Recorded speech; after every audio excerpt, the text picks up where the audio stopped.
You take your flight. You take your flight. You take your flight. You take your flight.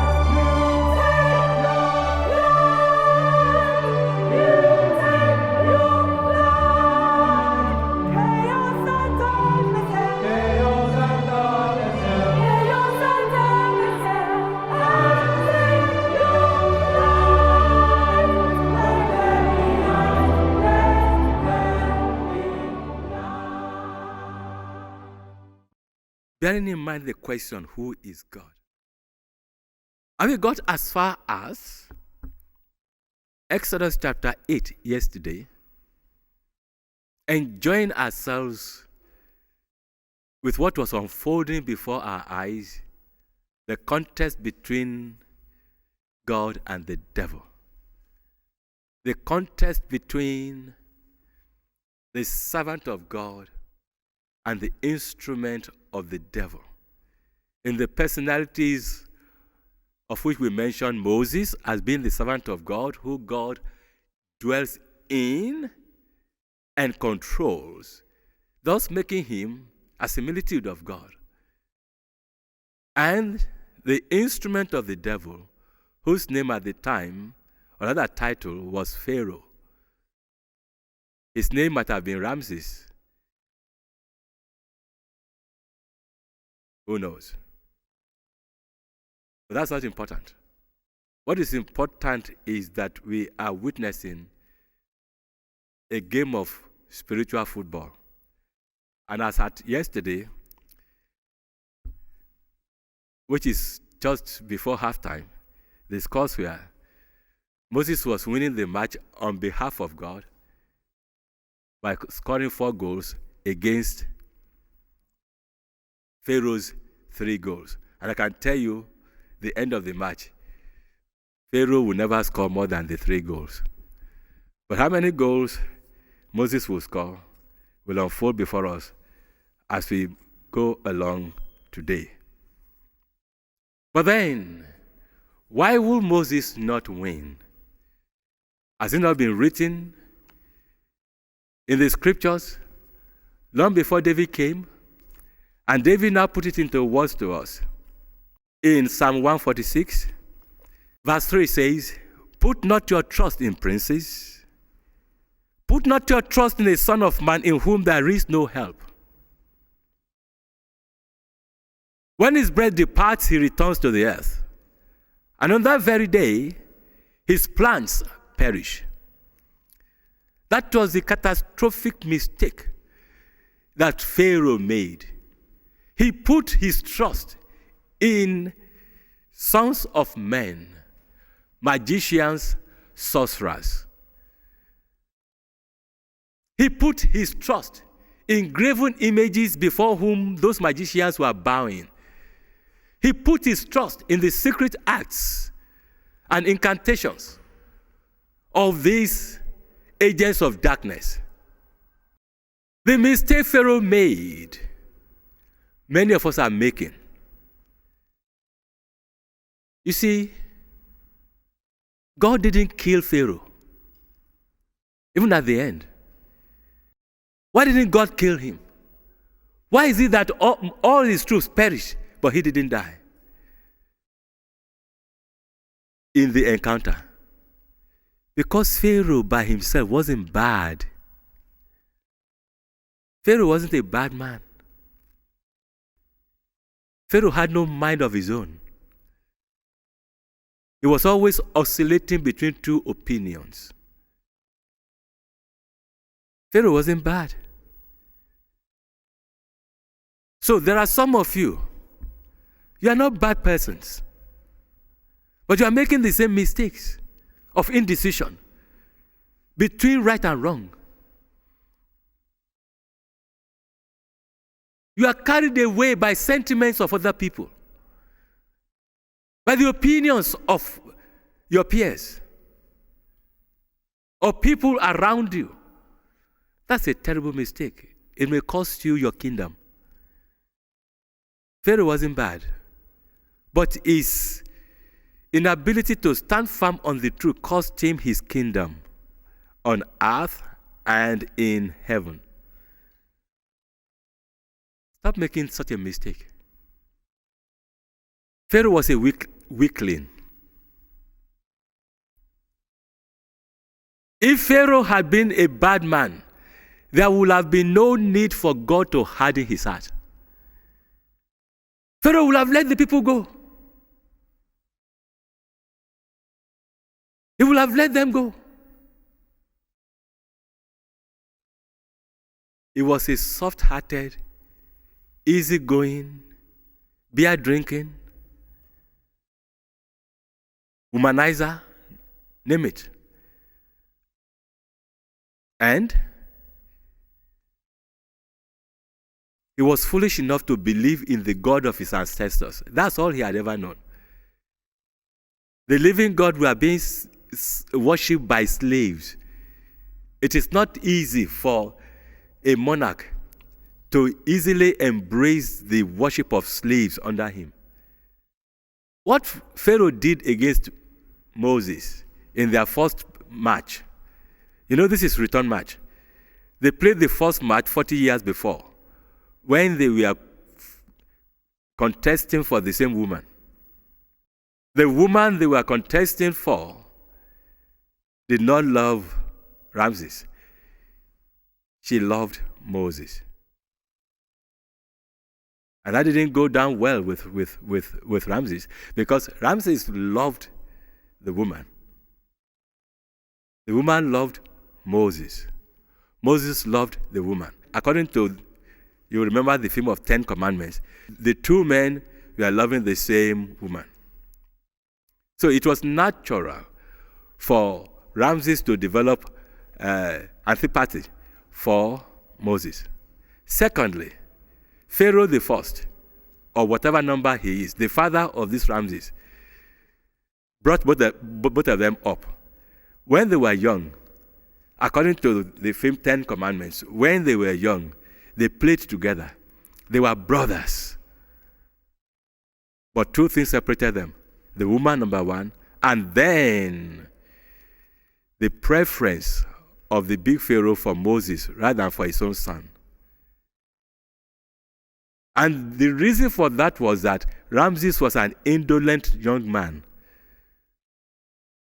whose main occupation was easy life.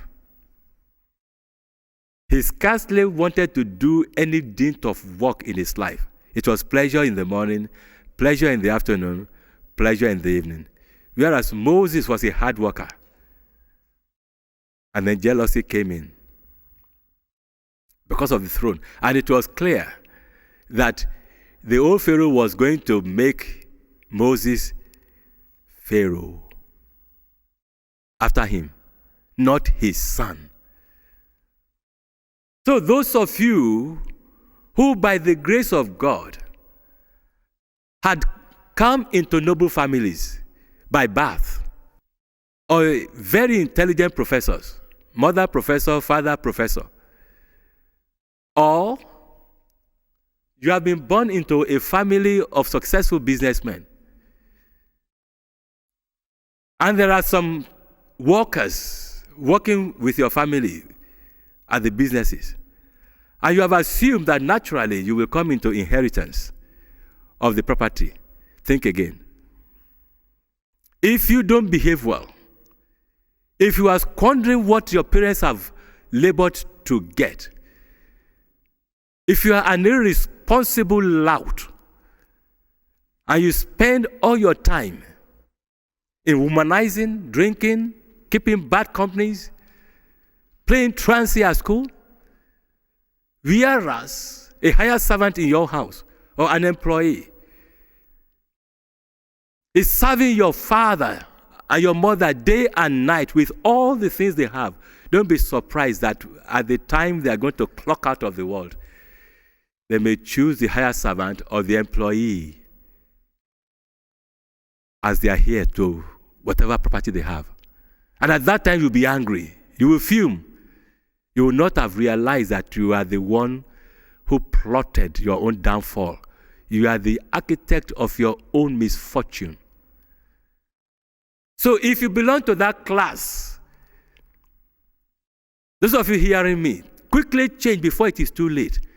Your parents will not wheel out the inheritance to you because you are linked to them by blood. But it is your attitude, your sense of responsibility while they are alive, that will decide whether they trust you.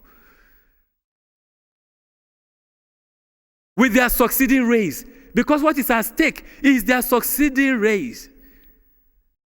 Big companies that started in 18-something, 17-something.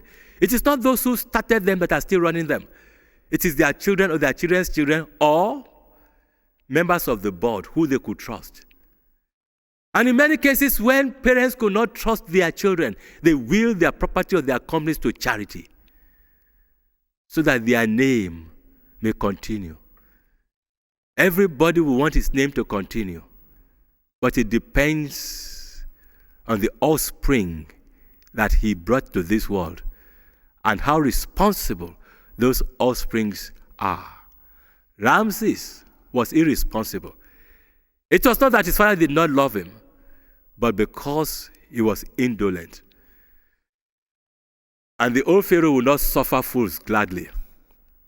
The mantle was destined to fall on Moses, according to the vision and according to the temporal power of the old Pharaoh. But then, in the game of chess, the old Pharaoh could never defeat God, because God is mighty in everything, including in the game of chess. In case you have not understood what I'm saying, God engaged the old Pharaoh in a game of chess. Who rules and who doesn't rule? And God engaged the second Pharaoh with a game of deadly chess, a game of life or death. To prove that on both counts, he alone is God. When he played the game of chess with the old Pharaoh, two things. He checkmated the old Pharaoh. One, the old Pharaoh had approved that Moses should marry the girl in question. And the silly girl herself was lazy to her bones. All she cared about was her appearance. She could paint her fingers 10 times a day. Her eyelashes were always being groomed. She was too lazy to have a bath. 10 women would be washing her. Silly girl.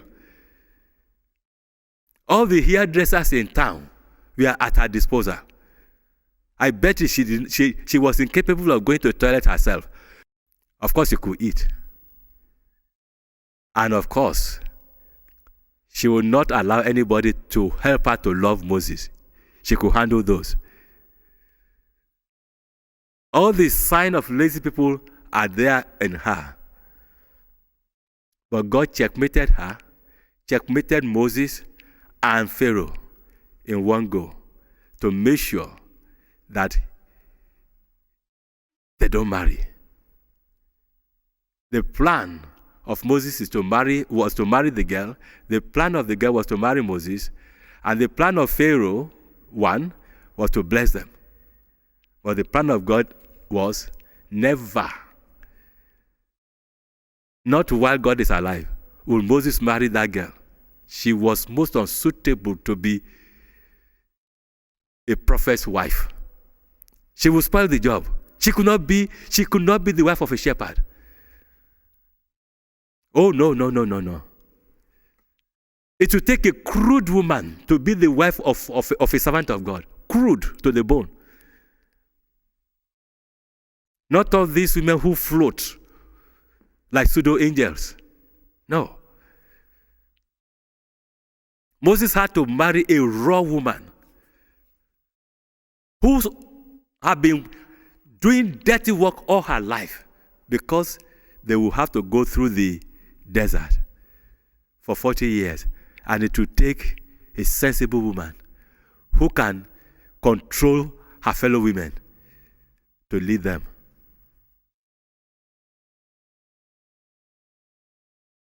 Who is God?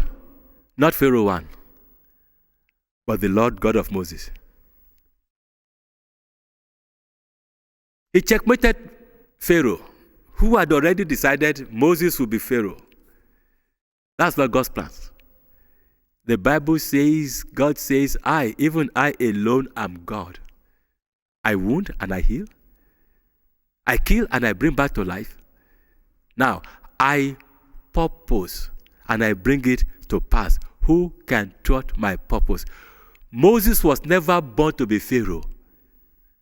He was born to be the mouthpiece of God, to guide the people of Israel out from Egypt to Canaan, the promised land. End of story. And no temporal power will thwart that purpose and put Moses and tie Moses down to be Pharaoh in Egypt. No way. Brethren, some of you have missed your calling because your uncle or your godfather or your mother's boyfriend had tied you down with a big post in his company, and he has made you general manager or CEO, chief executive officer, so much so that you lost the focus. You have aberrated. You are ruling a place that you are not called to rule. You are champion of nothing. And yet you claim to be successful. But in your heart, you will know that your life is miserable. You are in the job, you are earning the money, but you are not part of it.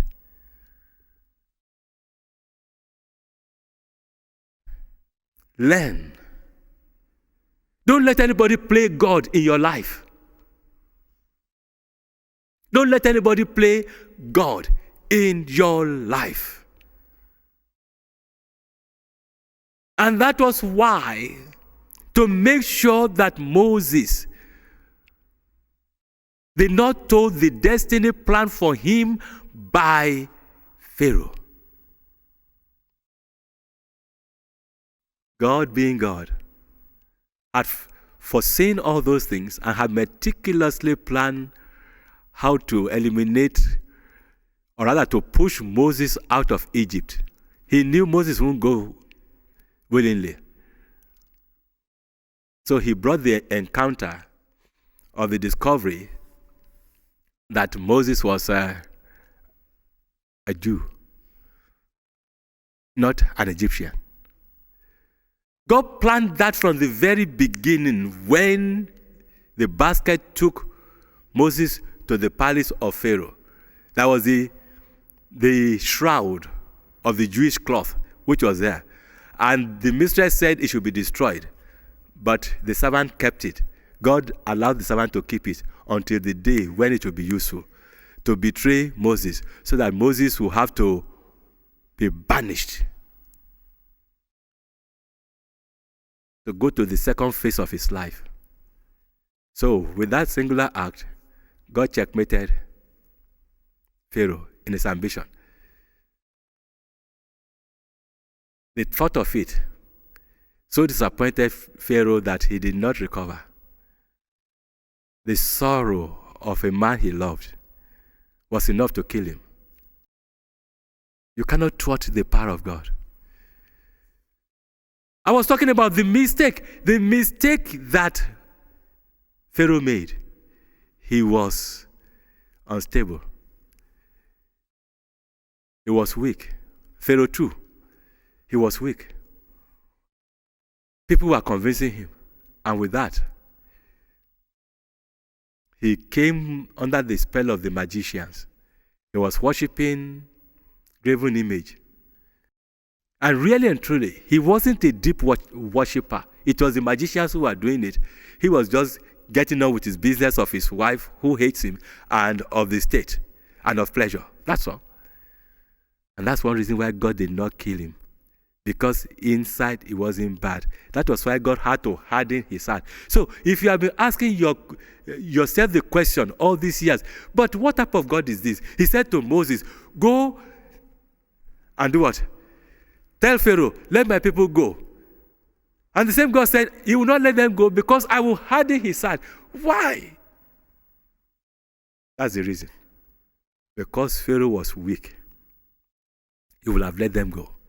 But God had already told Abraham 400 years before that I will visit them again by my outstretched hand and great power. I will take my people out.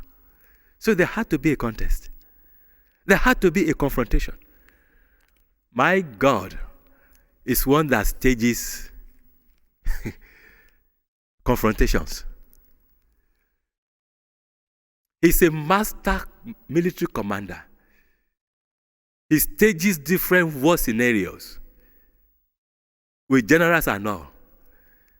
He masterminds all. It's like a man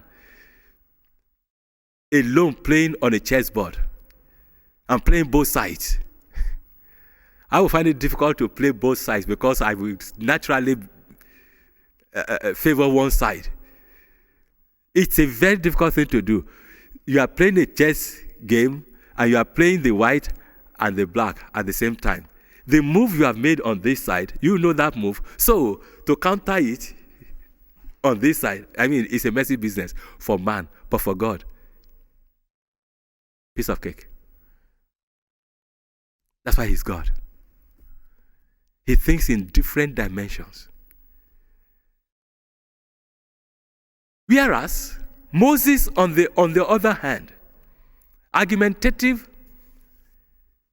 and stubborn as he was in his face-to-face meeting with God, still, he was wise enough to come under verse 5 of 146. Psalm 146, verse 5. Happy is he whose help is the God of Jacob, whose hope is in the Lord his God. Happy is he whose help is the God of Jacob, whose hope is in the Lord his God. Which God? The God who made heaven and earth, the sea, and all that is in them. The God who keeps faith forever, who executes justice for the oppressed, who gives food to the hungry.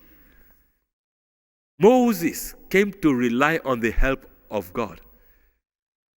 To go to Pharaoh, Moses refused bluntly. I'm not going. I can't speak. Send my brother. And even when eventually he went the first time, as we have said, and things didn't go on well, he went back to God. He said, I told you, why did you send me? God said, I will be with you. By the way, what is your name? Moses was particular in knowing who this God is, and having known him, to decide whether he's dependable, he could rely on himself absolutely 24 hours every day. And he discovered that to be the case, and he relied on him for help. And that is why Moses was always going to the Lord and coming back. Like verse 12 of Exodus 8 says, so Moses and Aaron went from Pharaoh, and Moses cried to the Lord concerning the frogs as he agreed with Pharaoh. He cried to the Lord, help me, oh, I've committed you. He depended on the help of God, whose identity he knew, and he still knows wherever he is now.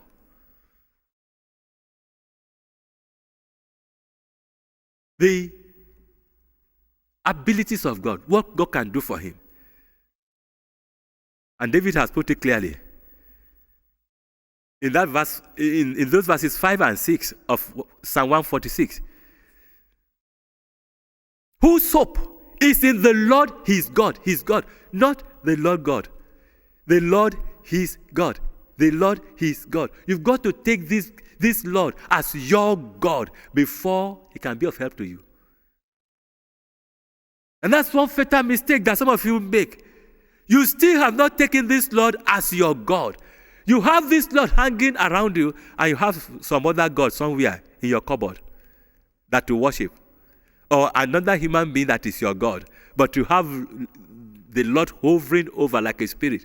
But you never accept him as God in your heart. It's a particular human being that you revere as God. Or is the director of a big company where you intend to work. You will go, even though it's on a Sunday, you will go to see that man first. I say God will understand. You see, that man has become your God. The Lord is not your God. Some of you, when you have visitors coming to your house on Sunday morning, you will skip church. Those visitors that you have put above God, above the Lord, they have become your God. The Lord has ceased to be your God. Moses hoped in the Lord, his God, whom he known to be what? The maker of heaven and earth. That is why Orthodox churches, Catholic, Anglican, when we were in Anglican church, we had the creed that we will read. I believe in God, the Father and the maker of, I've forgotten now, long time. That was the ordinary creed, then there was the Nicene creed. We will read them every time to stamp it into our head that the God we believe in is the one who made the heaven and the earth. Many people these days don't even know the God who made heaven and earth. They just don't know, and they don't care a hoot to know. They don't care at all. But it is important to know who this God is, the Creator. He's Creator. Charles Darwin is not Creator. No scientist, Nobel Prize winner or not, is Creator. They all came and they have all perished. But the Lord God Almighty, who made heaven and earth, the sea he made, and all that is in the sea, all that is in the heavens, all that is in the earth, he made them. That is the God we are talking about. That is the God we are talking about. And what is more, he is the God that is reliable. He keeps faith forever. If he makes a deal with you, even though you are faithless, he will keep his own part of the bargain.